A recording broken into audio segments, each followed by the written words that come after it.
So I plan to revisit the hierarchy to try and convince you that the results make that effort worthwhile, and more ambitiously to show that we can have a bright future for typology. Here's the plan, a quick word on what the hierarchy does, then justify why going back to it. Most of the talk will be on the typology of controllers.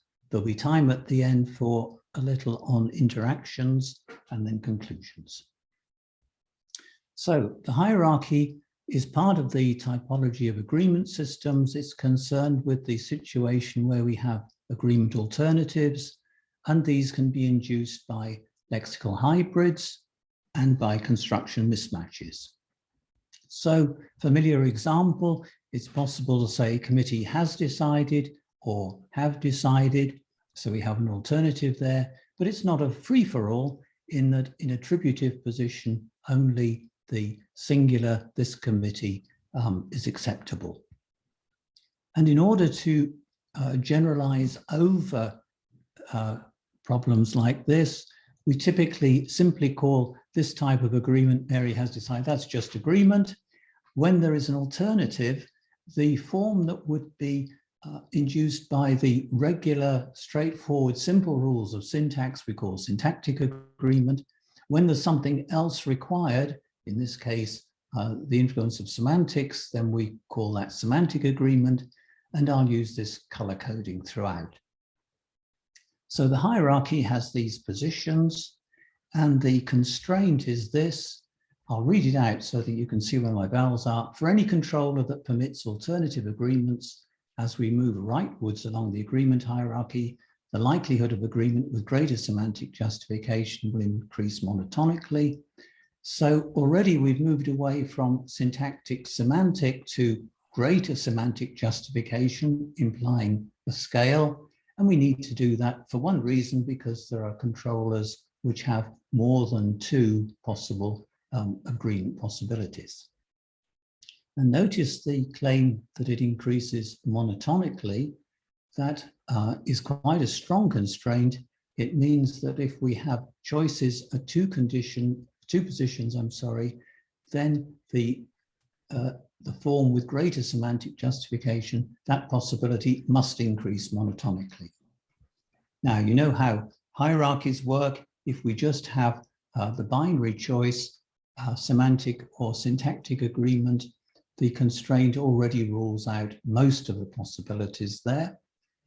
And if we add in the requirement that the increase must be monotonic, then you can see that there are a huge number of theoretically possible systems that are excluded by the constraint. So, real examples then for committee nouns. I haven't given you attributive position because we get only singulars here, but I've given data on spoken US English and spoken British English, and you can see that in both cases we get a wonderful set of figures here, from rather low semantic agreement in the verbal predicate up to high semantic agreement in the pronoun. And for a less familiar example, this is from Middle Welsh, 12th up to about the end of the 15th century. Nouns, these are like committee nouns, but they're rather more bellicose with army and throng and so on. You can see we have just slivers of information really, but each individual controller here, each individual noun has agreements in the corpus that are in accord with the hierarchy. We do see a monotonic increase as we move rightwards, and notice that we get only plural agreement for the personal pronoun, but that we also get plural agreement penetrating the attributive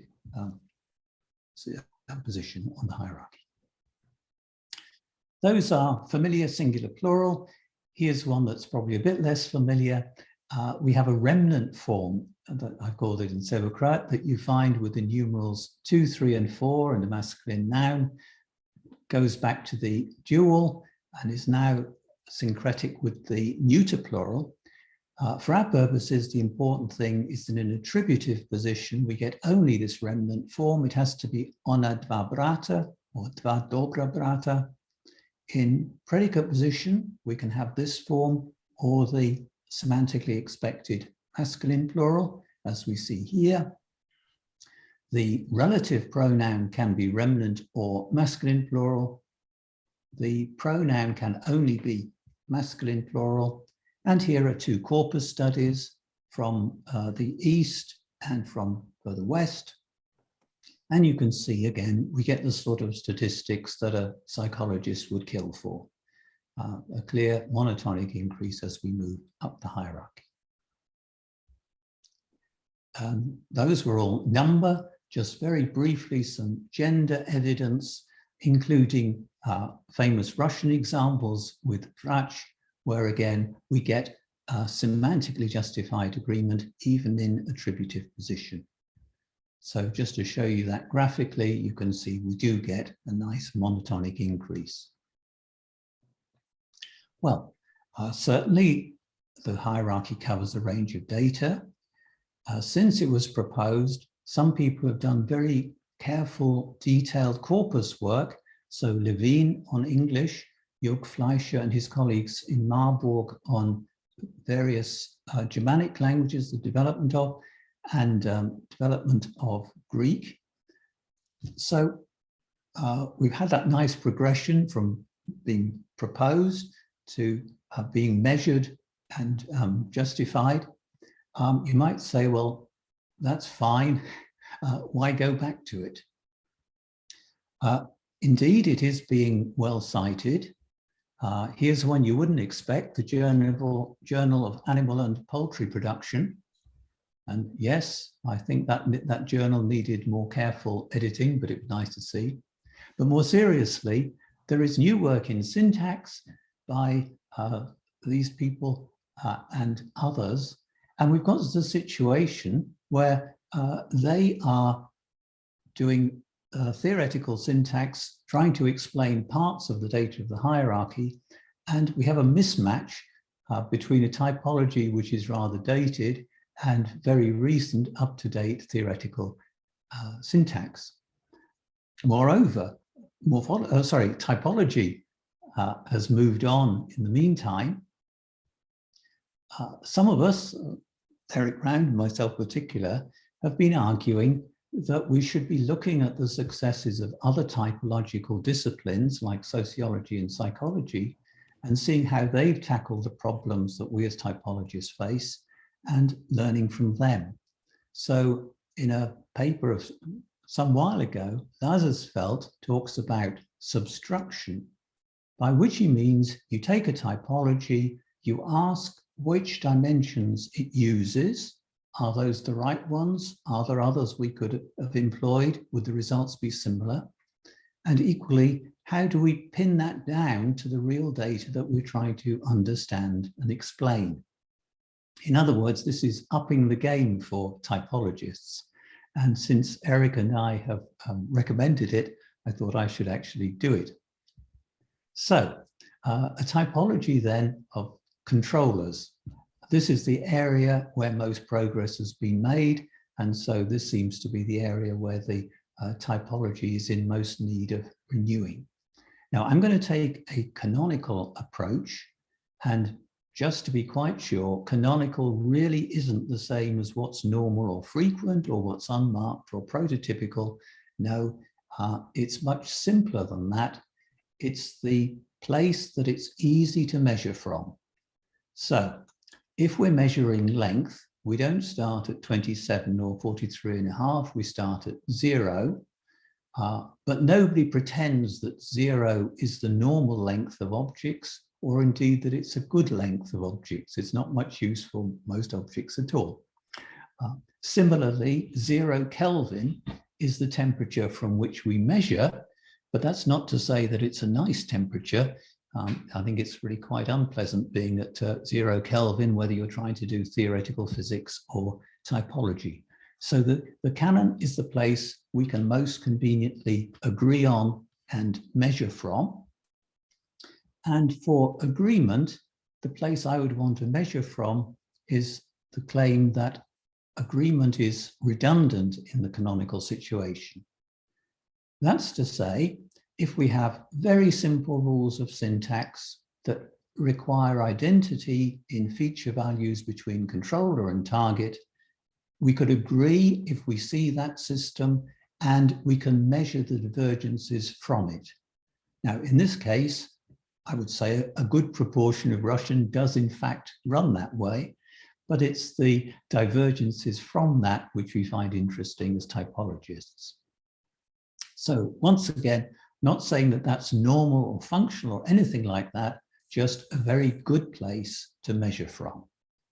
And so here is the suggestion of how we can measure, calibrate the possible controllers of agreement, particularly with regard to the agreement hierarchy. So we have two dimensions here running, these two dimensions, of course. The cells, please think of them as sort of landmarks on the way, but these are scales running in the two dimensions. If we start here with the noun cup, it looks like a singular. It denotes a singular entity. It takes singular agreement. Everything lines up in just the way that it should in the canonical world. And so it's a very good measuring point and it's extremely boring. And the associated phrase, the cup, well, the same holds true. Let's move on. Here we come to what I've called OR. This is the logical OR. We select one value. So Russian jiajia has a good reason to be feminine, the way it inflects. It has a good reason to be masculine, its meaning. It's simply masculine. One value is selected. And so it's less canonical than cup, but in terms of agreement, it's still canonical. It simply takes masculine agreements. And the winner of the prizes similarly denotes a singular entity, takes singular agreement, and so on. That's canonical, and for today, boring. This is where the entertainment starts. So for Middle Welsh, as we saw, there are good reasons why these collectives might be singular or plural, and indeed, both of them do figure in agreement and are subject to the hierarchy. At the constructional end, we have this girl and boy are playing happily together, singular and plural, good reasons for both. We find both according to the agreement hierarchy. Then we move on to what I've called extraneous. So all the instances here are local in the sense that the information needed by the rules of agreement can be found locally on the lexical entry or within the controller construction, controller phrase, better perhaps. These are instances where that's not true. And I'll illustrate those first. And then I want to say that this is actually a Klein. It's a more or less matter, not so cut and dried as the diagram suggests. So instances of extraneous agreement. First, those of you who were here at the beginning would have heard that really interesting talk by Evgenia Rinkovskaya. So some of these examples will be familiar. This one is from Nakanonia, the familiar situation where Yelena has got the crazy idea that she should choose who she marries, and this is causing her parents some distress. So the maid says to her, Maminka plachut, your mother are crying. And my point is that no amount of staring at the lexical entry of Maminka will give you a feature value that would imply plural agreement. In some sense, there is something extraneous that has to be imposed on this controller in order to get you plural agreement. Note that it's the opposite of what we're used to. We're used to things like vui, addressed to a single individual to get a politeness effect, and then we worry about the agreements. Here, there's nothing in the controller to get it. It's purely the agreement that produces the politeness effect. Another sort of extraneous agreement is the pancake sentences, which take their name from example 8, panikakarekot, pancakes is good, which means, you know, the business of cooking them up together in the kitchen and eating them together in the fridge, you know, all that sort of stuff is good. You get this in, I think, all of the languages of Scandinavia, to a lesser extent in English, to a limited extent in Russian. But the point is, again, no amount of looking at panikaka will predict singular agreement. There's something else going on there. Nevertheless, I'm glad to say there's an agreement hierarchy effect. The attributive modifier is agreeing syntactically with its head, whereas all the other agreement hierarchy positions can take neuter singular agreement, which defines the construction. So these are the parts that we want to look at, 2 dimensions from local to extraneous, and from individual lexeme through to free construction. We'll look at those dimensions in turn. First that one, then hoping to convince you of the point of extraneous agreement, and then coming again down this dimension. The first is by far the best attested, so that'll take us a little longer, but I won't dwell on every example.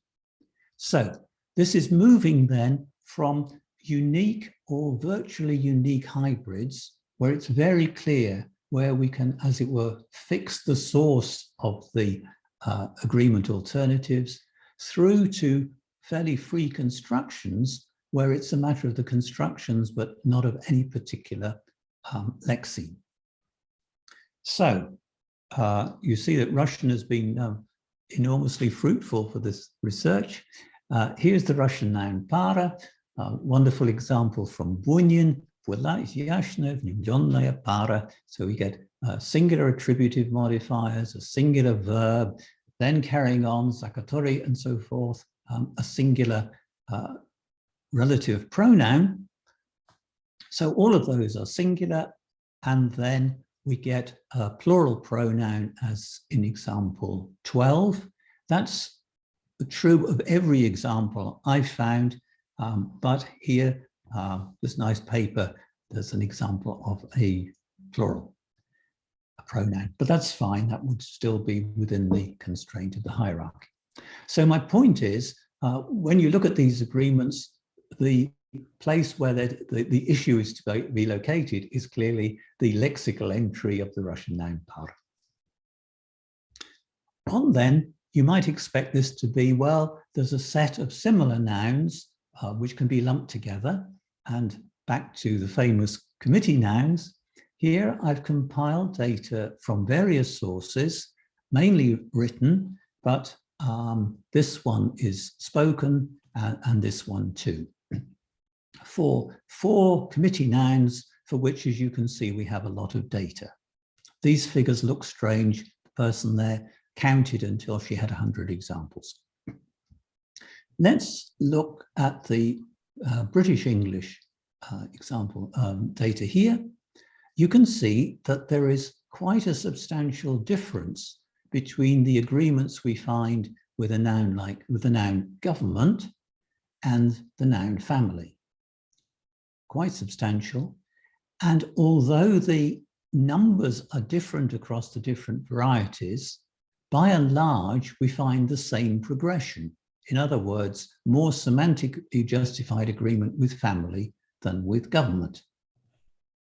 Now, if you're a syntactician, this might really worry you. Is it the case that we're going to have to say that the lexical entry of particular nouns has a percentage figure on them, and that this is sort of weighted according to the variety you speak? It really does look like a nightmare.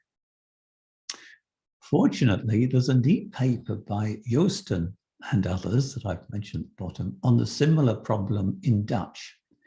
And they look at the semantics of these items. They talk about the profile of them in terms of how readily we can access the members of the group.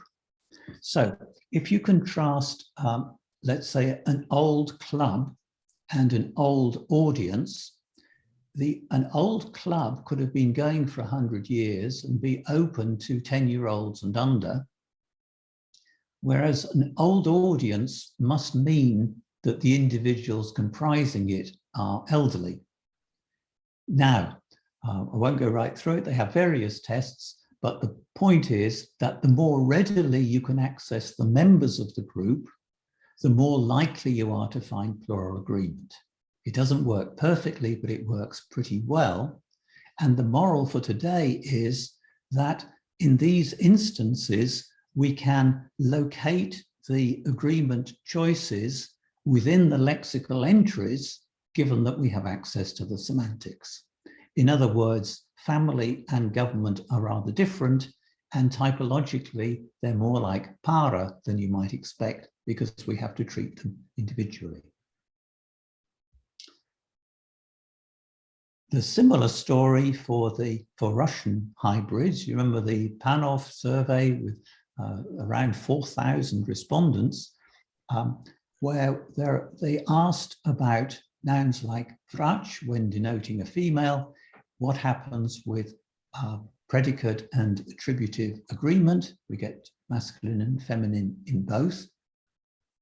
And the basic picture, this is arranging people by age group, is that we get a very nice agreement hierarchy effect with more feminines in predicate agreement than in attributive position.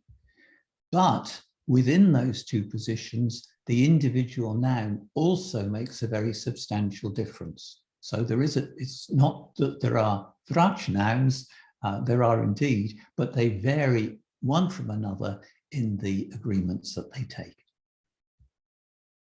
All right, now we're moving up from individual nouns closer to constructions, and please look at 13 and 14, which are, I think, more interesting than for a long time I realized. So for me, the majority is or are in favor are both 100% fine.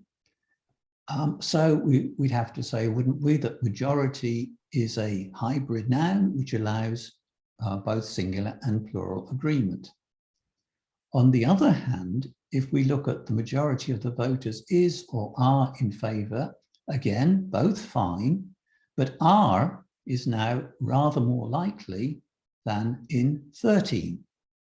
So this would suggest that what we've got is a headedness mismatch, that it looks as though the head of the phrase is the majority, but the dependent phrase of the voters is having an impact on the agreement in a way that strict headedness wouldn't allow for. Now, I think that both of those things are true, that majority is sort of weakened in that it's becoming like a hybrid, but that also we have a headedness mismatch, and the dependent phrase is, as it were, implied by majority in a way that a dependent isn't implied by nouns like committee or government. So I find these really interesting as being on the boundary, showing that we really have got a scale here from individual hybrids running through to more construction-like problems. And the next one is further down, the rather nice French example, ton phénomène de fille, literally your phenomenon of a daughter, your amazing daughter, where phénomène is masculine, fille is feminine.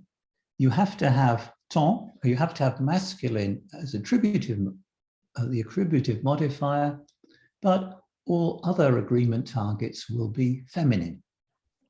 So here we have a construction with a reduced qualitative noun, phénomène, there is being reduced, and the dependent is taking on the part of the agreement duties.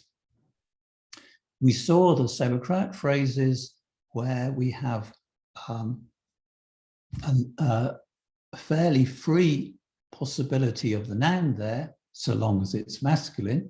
So we're moving towards constructions. The other two come right up to free constructions, conjoined phrases. Those are a big story, so I'll leave them out today. and just mentioned the interesting commutative phrases of Russian. So although it looks as though we have a clear head-dependent structure, it's nevertheless the case that we can get plural agreement, as it were, including the dependent phrase, and we regularly do get plural there. We can, as you know, get a plural agreement even in attributive position, and we normally do for the remaining position. So we've seen, I hope you agree, a cline from, or dimension running from individual lexical hybrids right the way through to free constructions. And although I haven't given you all the examples there, constrained by the hierarchy. Let me move to the other dimension. So agreement can depend on information which is not available locally. That's to say, not within the standard lexical entry or syntactic phrase. So you saw this with the Turgenev example, maminka plačut, and you get the same effect here with the personal pronoun, ani. If anybody's got one with a relative pronoun, do please send me an email post-haste. So that's honorific agreement, where we say that is extraneous to the controller. And pancake sentences, another example here, because I want to show you that this is very generally available.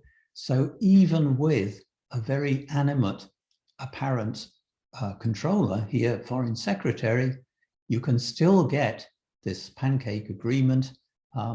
So the point about this example, when you say not so stupid, it's not such a stupid idea to conceive of having a new foreign secretary. So having said that anything will go there, on the other hand, it is the case that in most instances, we find either a mass noun or a nominalization or infinitive. So yes, it's extraneous, but there are some sorts of controller that more readily go into this construction than others. So having, I hope, convinced you of this second dimension, we'll now go down the examples of extraneous overrides in turn, going from those that more readily override a phrase, an item to a phrase. There are only 4 that I've identified, and thank you, Russian. 2 of them come from Russian. This example we saw in the very nice first talk. So this is from Talitsa, out near Perm, where we can say Gosha priехали. This means Gosha and family, people that you associate with him, have arrived. Bogdanov makes clear this absolutely isn't respect. This is simply saying who's associated and comes. And notice that when we talk about associatives, we usually mean a marker on the noun itself or within the noun phrase. This type is really quite unusual cross-linguistically. It's all being done by the agreement. Notice in 20 that we get attributive agreement being singular. I'm sorry. Agreement here is singular. It's the other targets that are plural. So again, we get an agreement hierarchy effect. And here a personal pronoun, it's about Kuzma, but why they, that's to say Kuzma and family, don't write to you. So an agreement hierarchy effect for this associative agreement. Also in this paper by Skitova, similar data, though she seems not to have been aware of Bogdanov. So that's associative agreement, and like the honorific agreement, we typically need a noun denoting a person or a pronoun as the controller. So it's limited in that respect. The other 2 possibilities are even less restricted. The first, honorific agreement, yes, as earlier, Those two then require a noun denoting a human. Less restricted would be back agreement in Latin. So these are fairly textbook type examples to make the point.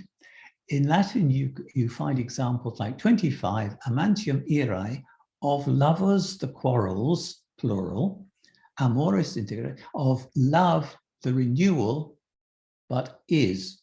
So the verbal predicate here is agreeing with the nominal part of the predicate and not with its subject. And in predicate position, that's possible. When we go to the relative pronoun, te, bi, quod, etc., so the antecedent is te, bi.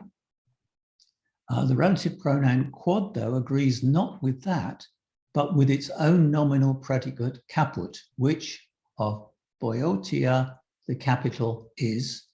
So quod is agreeing with caput, and that is very usual and normal. And then finally, 27, that true piety is where the that ea can't be id, according to the source. It must be agree with its nominal predicate. That's not possible in attributive positions, so we get a nice agreement hierarchy effect. And as you see, increasing likelihood as we go through the hierarchy positions. For real example, Pinkster's wonderful grammar is out, and there are real examples there. And then back to pancake sentences, they really are very interesting. One point is to say that since you can have neuter singular nouns, then there are instances which are ambiguous, covert. So 28, I claim, is ambiguous, and you see the way it's ambiguous if we make it plural. So in 29, we've got these pictures. These pictures would have been fine, plural agreement. That's to say, well, you know, if someone had tried a bit harder on the faces, let's say. Whereas 30 is a pancake sentence. These pictures would have been fine, neuter singular. Imagine two curators talking about an exhibition. Those would have been fine on the entry wall, but the ones we've got are even better. It would have been fine to have them on this wall, is the notion there. So my point for the last two is that they can override whole phrases, phrase-like constructions. So then, that's the picture we've seen. This dimension illustrated in some detail, the distinction between local and extraneous, and then a look at the examples here, of which there are so far exactly 4. It would be nice to investigate these further. And one way to do that is to look at the interactions, what happens when we interact them with other possibilities. So that's the plan for the remaining part. We'll look at what happens when you have combinations of these possibilities and what, in a sense, dominates the other. So first then, what happens if we have lexical hybrids and a constructional mismatch, let's say conjoined noun phrases. This one is from Russian. La sentinelle typically denotes a male and has feminine agreements apart from pronoun when on its own. What happens when you conjoin it? Well, you get a really interesting effect, first pointed out for something similar by John Maygaard, a Norwegian master's thesis.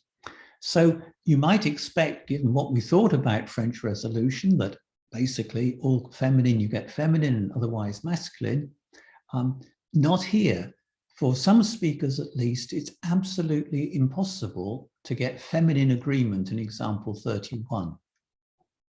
So you can see that the conjoining is overriding the individual hybrid in 2 ways. Obviously, you get resolution, and so we get a plural, but also the fact that when sentinelle is in an ordinary type sentence, you can ignore the semantics of it and get feminine agreements. But once you conjoin it, that the semantics have to be taken into account. And so we've got masculine plus feminine and masculine agreement. So that was this sort of interaction, and the conjoining, in a sense, overrides. Then, Russian titles. First off, remember Peter the Great in 1722 organized the table of ranks so that if you were addressing somebody important or talking about them, you knew the appropriate title to use. And most of these titles were neuter, like prevasoditelstvo. And indeed, we can have neuter agreements, as in 32 from Kapitanskaya Dochka, straightforward neuter agreements. But we also get masculine or feminine verbal predicates, depending on who is meant, and masculine or feminine pronouns, 34, and you have a relative pronoun. So these are hybrids. Fine, we've seen other hybrids. But interestingly, we can now get that interacting with honorific agreement, as in this. Please do enjoy 35. I think it's just wonderful. So, so His Excellency deign, which is already polite, deign plural to wait for you. So here we have honorific agreement, plural, overriding the fact that prevasoditelstvo is already a hybrid which could take neuter, masculine or feminine agreements. And the same holds for other positions. So in 36, I've got one there with a plural pronoun. Again, if anyone's got a plural relative pronoun there, I would be thrilled. Now, you might say, wait a minute, prevasoditelstvo is a sign of politeness, so, inverted commas, of course you get plural agreement with it. But no, it's more interesting than that for two reasons. First, on the previous slide, you saw prevasoditelstvo with singular agreement. It doesn't have to take honorific agreement. And similarly, we saw maminka with this type of honorific agreement. The two really are dissociated. And as Houtsagas nicely points out, there's a very strange and interesting restriction on this honorific agreement. You use it for people who are not too distant horizontally. So you use it upwards to show respect, but the person you're respecting mustn't be too far from you. And this certainly fits these examples. So this is the Batman talking about the man who is in charge of the military school. So it's someone he has very regular dealings with horizontally, but has to respect vertically. Oh, thank you. And similarly, the maminka example, it was the maid saying it. She's in the household. She sees this lady all the time, never so horizontally close, but vertically distant. So my point is then, you can't look at prevasoditelstvo and say, this must take plural agreement. No, you need to know the situation, and the plural is, as it were, imposed from outside.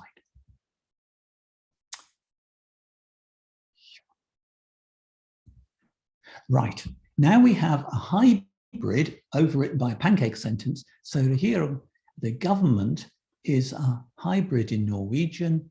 A bit like in English, it can take singular or plural agreement. And saying this is rude, it's saying that the government are stupid. However, you can then have a pancake effect with the neuter singular, and that gives you the reading, having a new government wouldn't be such a bad idea. But now it's the neuter, as it were, that is overriding, if you like, the hybrid agreement.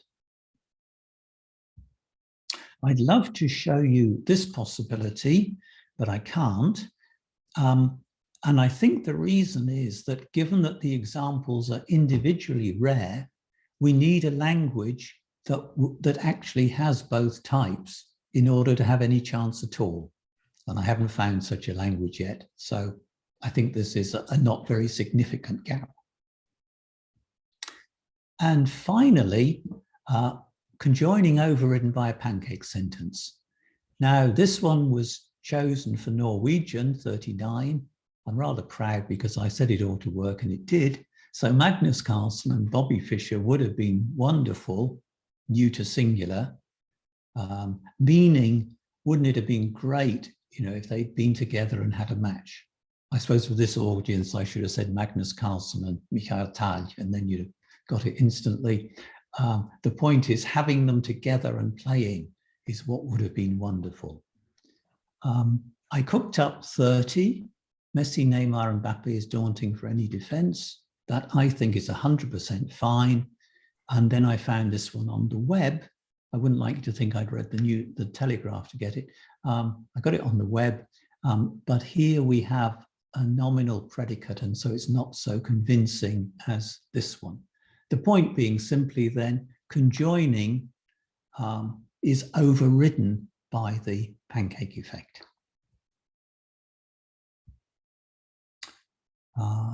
This one similarly, this is a stage on where we've conjoined hybrids. This is me trying to write Chicklet. After consulting her diary for next Monday, Rachel decides that a reading group, who enjoyed long discussions, her family, who are very demanding, is simply too much for one afternoon. So she postpones the family's visit. Okay, so it's the reading group and the family is too much. Right, please enjoy Czech. I look at these examples every now and then and think, really? And then I bump into a Czech speaker and test them again, and they just say, oh, yes. So honestly, these do seem to be right. The rule is this. You have conjoined phrases. I'm sorry. You have conjoined phrases in subject position and a numeral in predicate position, and the verb agreement is controlled by the numeral in the predicate. If it's 2, 3, or 4, you get plural agreement, and if it's 5 or above, you get singular agreement. Wow. Now, you might think, well, have we really got subject and predicate right?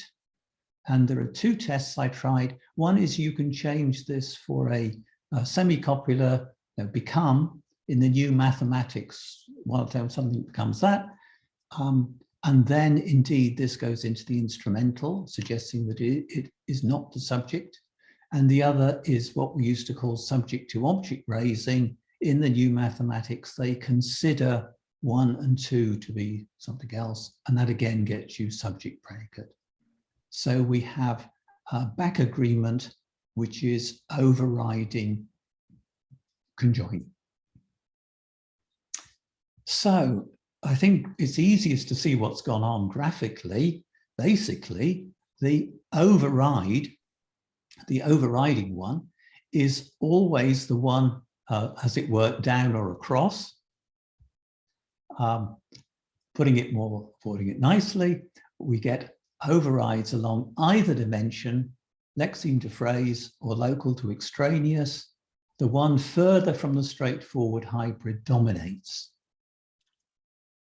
And we get agreement, which has got a greater degree of semantic justification, but that's another story.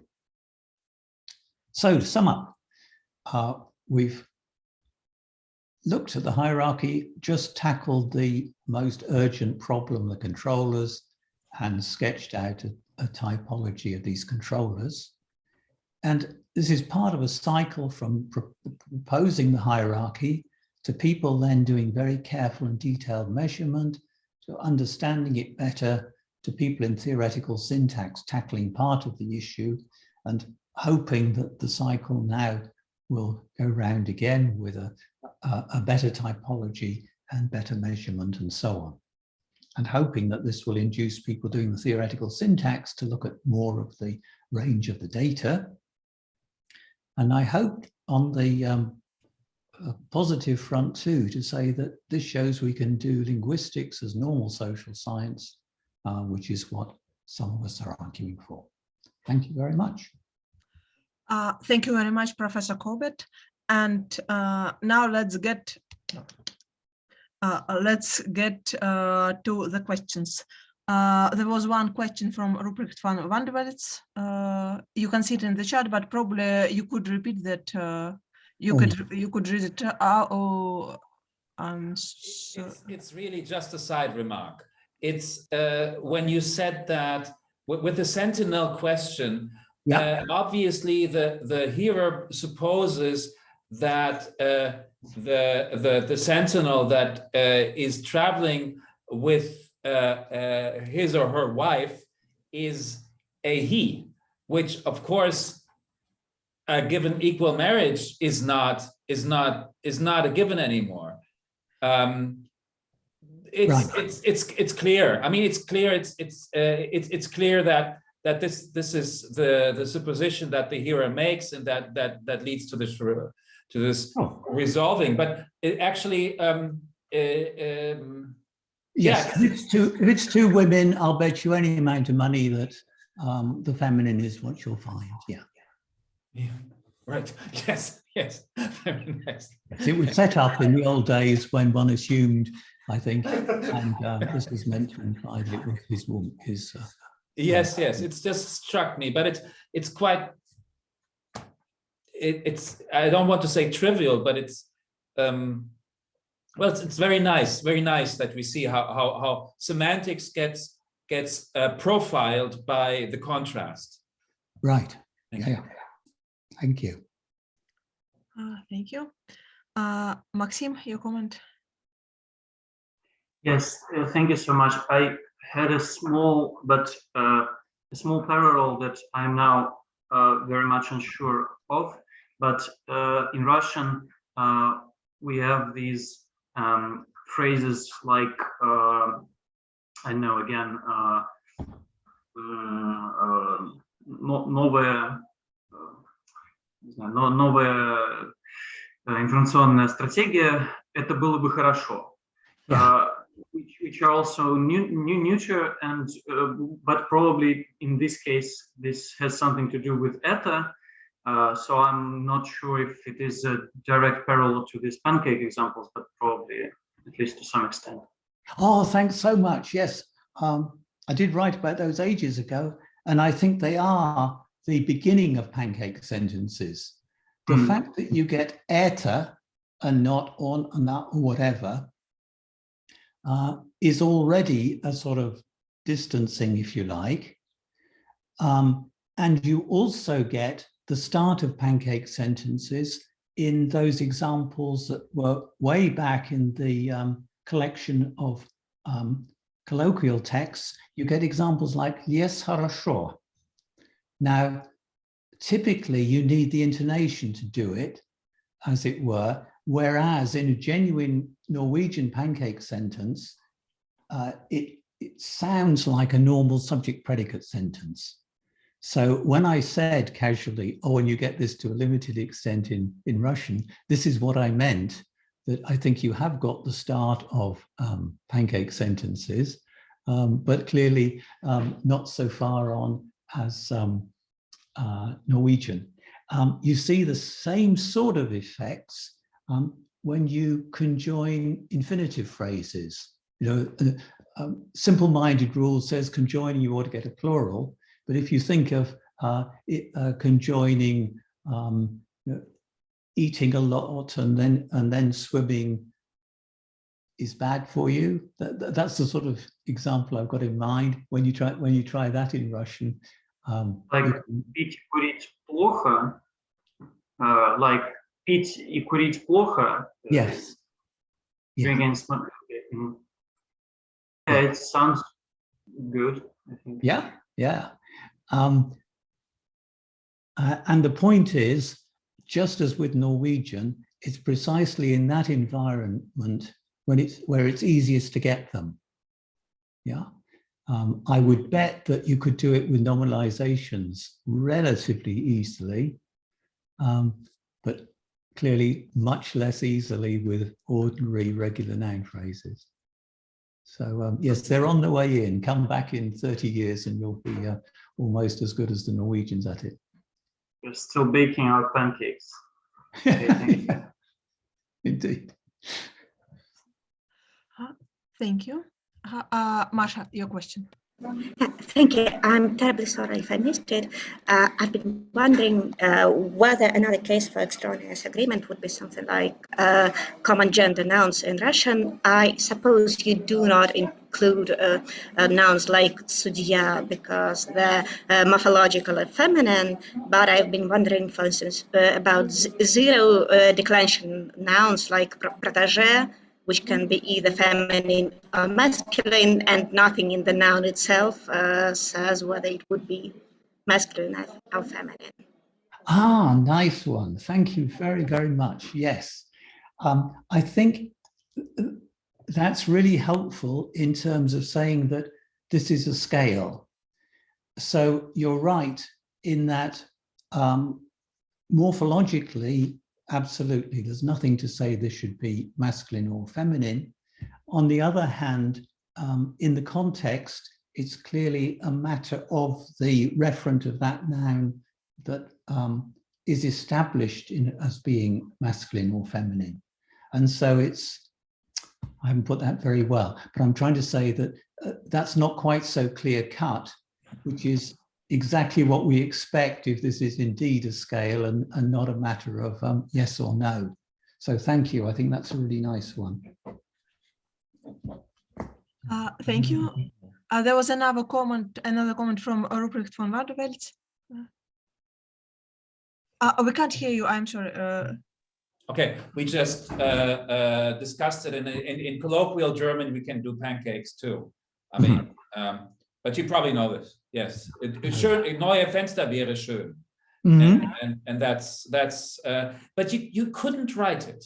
You couldn't write it. It would reget uche. It would kind of, it would not be okay. Yeah. It was, yes. And then the question was also, do you want to ask, or I mean? Yeah, we were wondering about the sentence, like with the pancakes, like frische Pfannkuchen wäre eine gute Idee. So fresh pancakes in the plural, but then would be a good idea with the verb in the singular. And we were wondering, is that a pancake sentence or is that back agreement? Because right. A good idea. A part of the point of the analysis is that these things do run into each other, as yes. I mentioned earlier. Certainly, it's much easier to get those sorts of effects with a singular nominal predicate. Just as, for me in English, £200 is too much, is unproblematic, whereas for anybody for whom it is problematic, £500 is a large sum, will be easier. So having a nominal predicate certainly helps things along, as in some of the previous examples. Yeah. Thank you. Thank you. There was another comment from Peter. Peter, do you want to read it out or? Oh yeah, pancakes in Lithuanian. Great. Yes. Well, that's where they should be appearing, isn't it? If this is partly aerial, they're in the right place. It'd be interesting to know whether there's evidence for them appearing as it were spontaneously, or if there's any evidence that they are due to contact there. It seems, however, that as soon as you present data, people start saying, oh yes, they're in my language and they're in my language too. So I suspect that these are very much more widespread than we've been led to believe. There's a nice book on gender in Romance languages by Michele Lopocaro, and he's got several examples from Romance, which is not where they're typically talked about. So yeah, they're much more widespread than is generally thought. but thanks for the Lithuanian. And if you have a great reference to send me, Peter, I'd be delighted. Thank you very much. And now we have 2 minutes for the last question. Masha. Thank you so much. I just wanted to say that it is, sometimes it's claimed that Russian does have agreement with the predicate, which seems to be the case you demonstrate, Valerian. It is not that clear, but at least as far as I remember, Nichols does claim it for examples like "Это была Ula." And if you do assume that it is predicate agreement, then Russian would have both types. You wanted to compare in one example. Yeah. If we put something like maminka in the predicate, like "Это были маменька," "Это была маменька," and so on. I'm not sure if it's which is subject and which is predicate, but at least it has been claimed as far as I remember. Thank you very much. Yes, there's a paper from the 90s by Yelena Parducheva, and I forget her co-author, about back agreement in Russian. And I spent a long time worrying about it, and it's very tricky. The sort of examples you get in the 19th century with 2 nominals of different gender become less and less possible in the 20th century because of this wretched rule of predicates going into the instrumental. So just when you're almost there, no, one of them's in the instrumental, so you can't tell. But you're right, I should look again at that and see if there's a way of constructing a plausible interaction with Russian. And then my typology paper would become almost entirely about Russian instead of largely about Russian. Thank you very much for that comment. That's great.